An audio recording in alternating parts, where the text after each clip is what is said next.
सभी को नवरात्रि की बहुत बहुत बधाइयाँ। राधे राधे एवरीवन, जय माता दी। फ्रेंड्स, आज की वीडियो में मैं आपको नवरात्रि के पहले दिन हमें स्थापना कैसे करनी है और पूजा कैसे करनी है इसकी बहुत ही सरल विधि बताऊंगी। कि नवरात्रि के पहले दिन सुबह सुबह स्नान आदि करने के बाद जिस जगह पर भी हम पूजा करेंगे उस जगह को हम पहले अच्छे से साफ कर लेंगे। हम एक चौकी लगा लेंगे। चौकी पर हम लाल रंग का वस्त्र बिछा लेंगे। पूरे 9 दिन तक ये चौकी यहीं पर रहेगी। तो आप ऐसी जगह पर चौकी लगाएं जहां पर आपको बार बार इसे उठाना ना पड़े।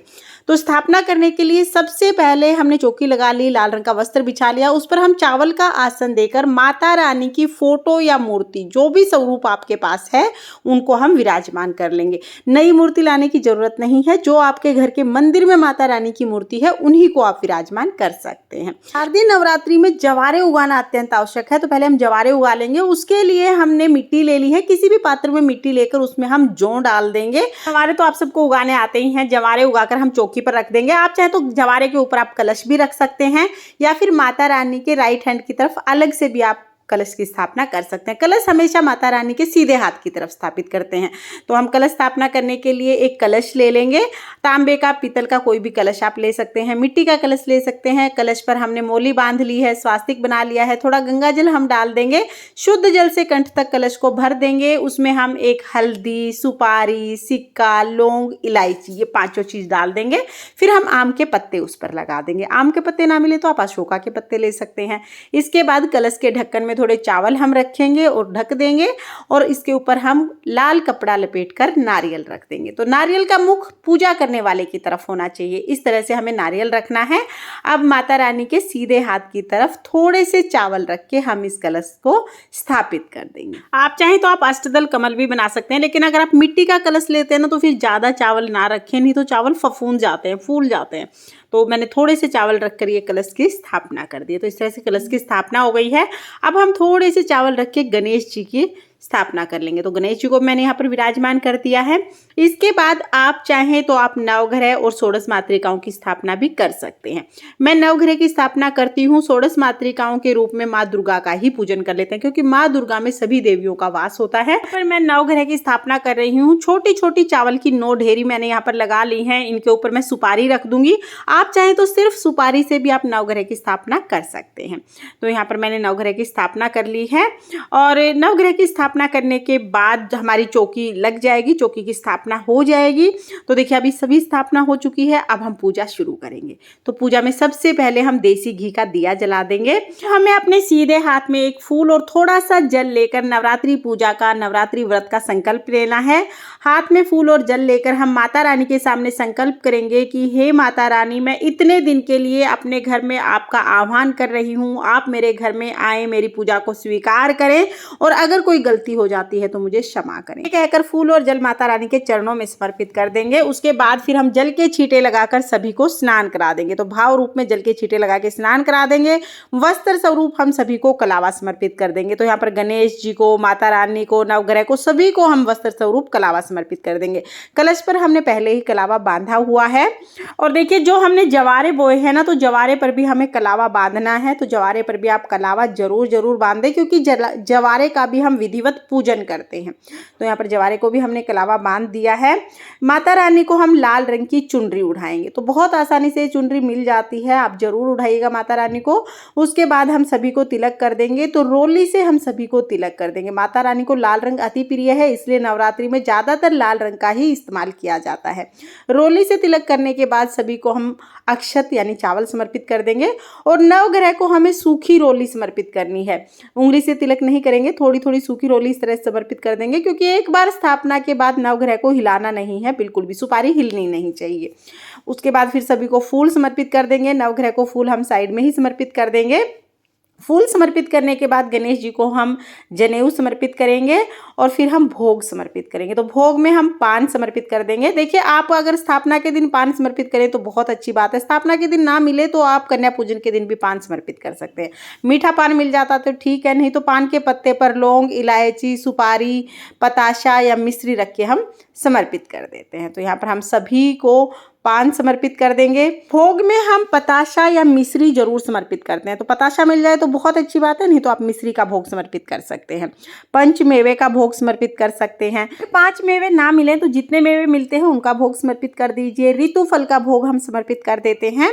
इसके साथ ही माता रानी को श्रृंगार का सामान जरूर समर्पित करते हैं। 16 श्रृंगार नहीं है तो कोई बात नहीं, 5, 7, 9, 11 जितनी चीजें हैं उतनी आप समर्पित कर दीजिए। श्रृंगार का सामान हमें एक बार ही समर्पित करना है। आप चाहें तो पहले दिन ही आप समर्पित कर दीजिए या आप कन्या पूजन के दिन भी समर्पित कर सकते हैं।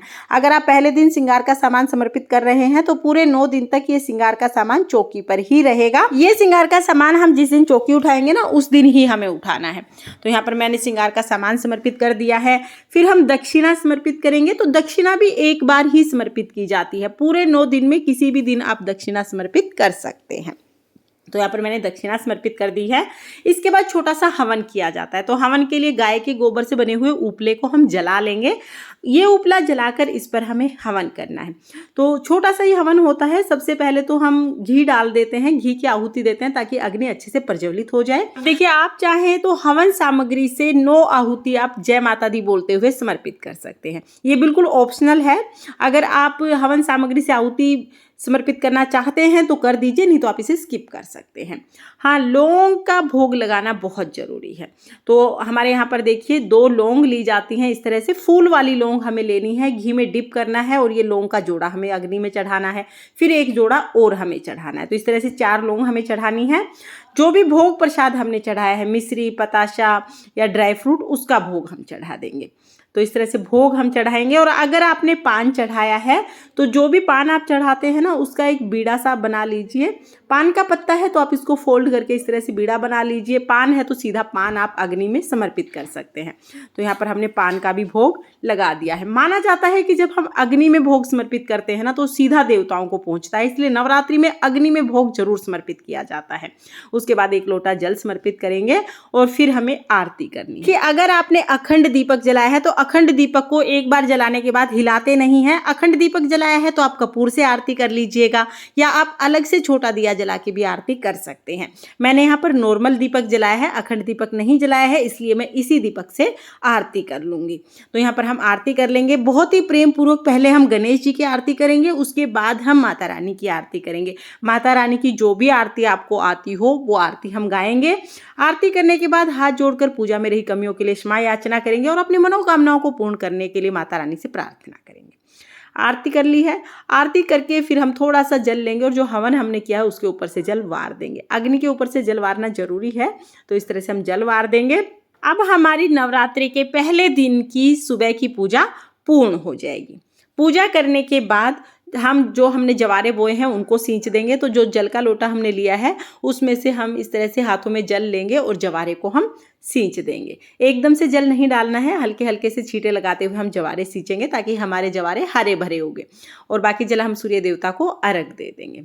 पूजा के तुरंत बाद ही हम जो भी प्रसाद हमने चढ़ाया है माता रानी को वो सभी परिवार के सदस्यों में, सभी भक्तजनों में बांट देंगे। बहुत सारे प्रश्न आते हैं कि हमें प्रसाद कब उठाना है, तो जब आप पूजा कर लेंगे उसके बाद आप प्रसाद उठा के सभी को बांट सकते हैं। तो इस तरह से सुबह की पूजा हो जाएगी। शाम को भी हमें इसी चौकी पर आरती करनी है, दिया जलाना है, आरती करनी है और माता रानी को भोग लगाना है। पूरे 9 दिन तक हमें माता रानी की यहीं पर पूजा करनी है। अगले दिन हम पूजा कैसे करेंगे, चौकी को साफ कैसे करेंगे, इसका वीडियो भी आपको चैनल पर मिल जाएगा। लिंक मैं आपको डिस्क्रिप्शन में दे दूंगी। फ्रेंड्स, ये नवरात्रि पूजन की संपूर्ण विधि है। आपको ये विधि कैसी लगी कमेंट करके ज़रूर बताना। और अगर ये वीडियो आपको पसंद आई हो, वीडियो अगर आपके लिए थोड़ा बहुत भी यूजफुल हो तो प्लीज़ वीडियो को लाइक कर देना। और हम महिलाएं घर में तीज त्योहार कैसे करते हैं ये देखने के लिए मेरे चैनल को सब्सक्राइब कर लेना।